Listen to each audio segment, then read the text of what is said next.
Hello mga ka-YouTube at welcome sa Sarap Food Channel. Ngayon isi-share namin sa inyo kung paano gumawa ng madali at healthy na 3-ingredient kamote butchi.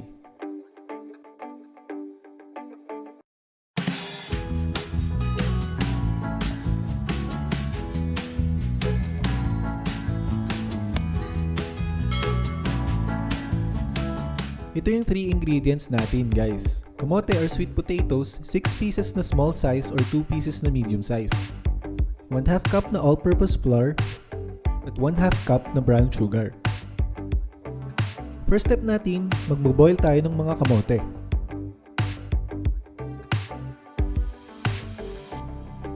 So mag-apply lang tayo ng high heat hanggang kumulo yung tubig at takpan ang cooking pot.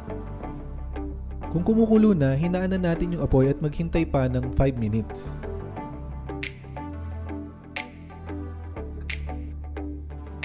Para matest natin kung okay na to, tusukin nyo lang ng tinidor.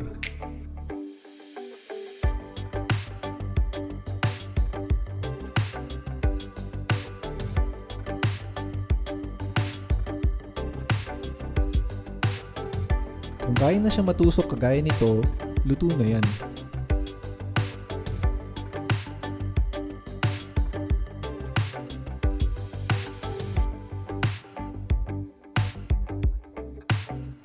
I-drain na natin to at hayaan lumambig hanggang kaya na natin to hawakan. Kung ready na, babalatan na natin to. Mapapansin natin na madali siyang balatan kaya maganda na pakuluan na muna natin siya.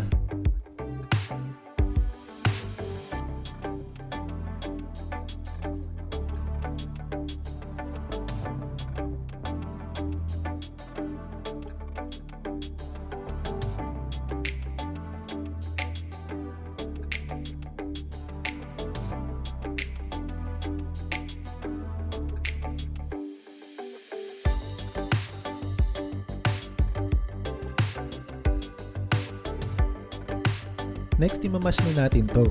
Pwede tayong gumamit ng tinidor o kaya ng masher kung mayroon kayo nito.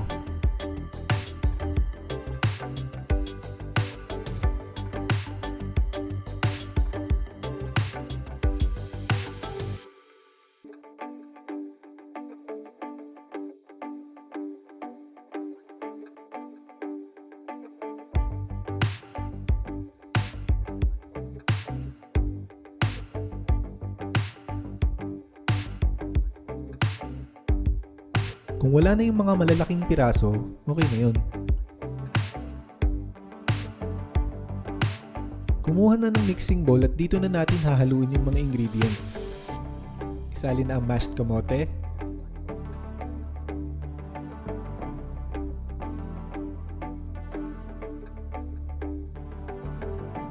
ang brown sugar, at yung harina.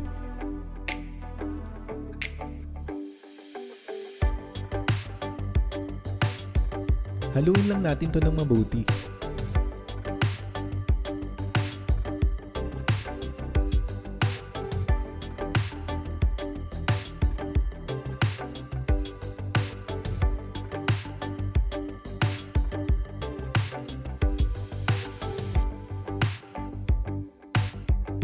Pagkatapos, ikukorte na natin yung mga butchi. Take note, nagagamit tayo ng kamay, kaya huwag niyong kalimutan maghugas mabuti o kaya gumamit na lang kayo ng plastic gloves. Kumuha lang ng mixture na halos kasing laki ng palad. Compress natin hanggang magdikit-dikit at i-shape natin pabilog. Nasa 1/2 inch yung kapal ng mga gagawin natin. Meron ba kayo naiisip na ibang shape nito? I-comment nyo lang below.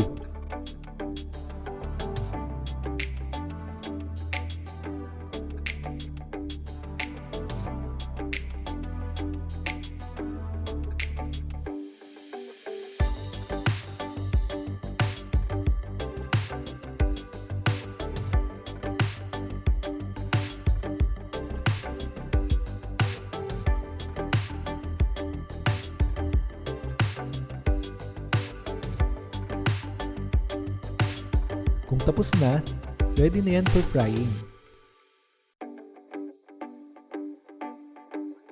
Lagyan lang natin ng cooking oil yung pan natin. At kung mainit na to, ilagay na natin yung mga butchi.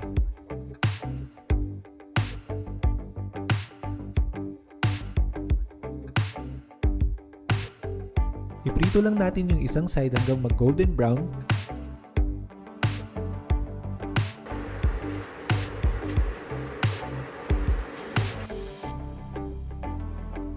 At pagkatapos ay ibabalik na rin na natin.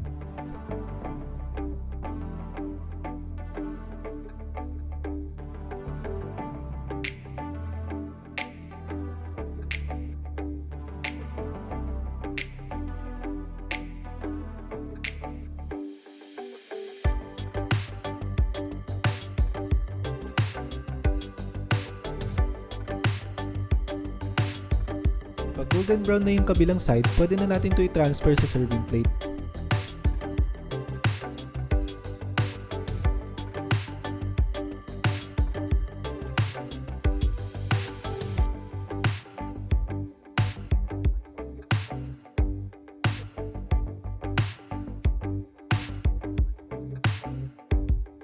Ayan, okay na ang masarap at crispy na kamote butchi. Bilis lang, di ba? Mamaya, magte-taste test din tayo at mag-share din kami ng costing in case gusto nyo gawin to na negosyo. Pero bago yun, don't forget to subscribe to our channel at i-click din ang bell button para palagi tayong updated sa mga bagong videos. Try nyo na din gawin to guys. Tikman na natin. Crispy yung labas niya. Tamang-tama lang yung pagkatamis niya at soft and chewy inside. Best eaten to kapag mainit pa. Kaya kainin nyo na rin habang bagong luto. Ito for our costing naman. Yung total cost ng equivalent portions ng ingredients natin ay nasa 30 pesos. Take note na hindi pa din kasama yung cost ng packaging at yung cost ng kuryente or LPG na gagamitin sa pagprito. Kung 8 pieces na kamote butchi yung gagawin natin, nasa 3 pesos and 75 cents per slice ang cost at mabebenta na natin yan ng 8 to 10 pesos per piece. Thank you for watching! Don't forget na mag-like at mag-comment sa video at abangan ang mga sunod na videos ng Sarap Food Channel.